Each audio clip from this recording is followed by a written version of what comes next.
Vince Flynn. He is an international best-selling author who war games doomsday scenarios, which is, Vince, honestly, that's what I like to do with my time. He also has been hanging out with President Bush, a fan of his work. Hello, Vince. How are you, sir? Good, Glenn. How are you? We could go to the think tanks, but honestly, I know several best-selling novelists, and you are one of these guys like Tom Clancy. You know, Tom Clancy in the Cold War, the Russians actually thought that, he was part of the CIA, and he was wargaming. You guys do so much homework, you probably have a solution, and you're willing to spill your guts on it. How do we fix Iran? Iran is, it's a complicated issue, so I like your humorous approach to bring a little light to something so tense right now. But, the gist is, I think we're better off treating them like we treat China than like we treat Cuba. I think that means treat them like friends, get in bed with them. Hang on, let me just. Okay. Not necessarily like. I don't think we should treat them necessarily like friends. But I think what we've got over there is President, and I have a hard time saying his name too, Ahmadinejad, it's better than me. I call him President Tom. President Tom.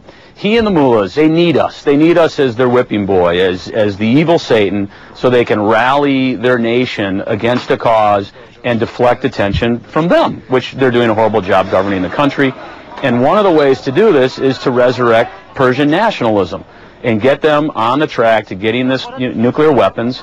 Pakistan's got the bomb, India's got the bomb, and you've also got Israel. You know what? We're trying to use their own citizens and start kind of an insurrection. We're popular, believe it or not, with the people of Iran. Yep.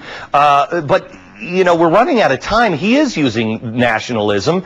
Is there a chance that, I know this is insane to say, but I mean, a worst case scenario, doesn't using a tactical nuke, which is the only way we can destroy their bunkers, isn't that, what would happen? Play the domino game with me. That, in my mind, that's a non-starter. I don't think the U.S. is going to do it. Obviously, Britain, France, and Germany are not going to do it. Russia and China are out of the picture on this. Embargoes are not going to work. They didn't work in Iraq. You saw the French circumvented it, the UN food for oil scandal. If we try to do an economic embargo against Iran, India's going to line up to get their oil, China's going to line up to get their oil. It's going to create a disaster. Unfortunately, I think that the only country willing to do something about this is probably going to end up being Israel.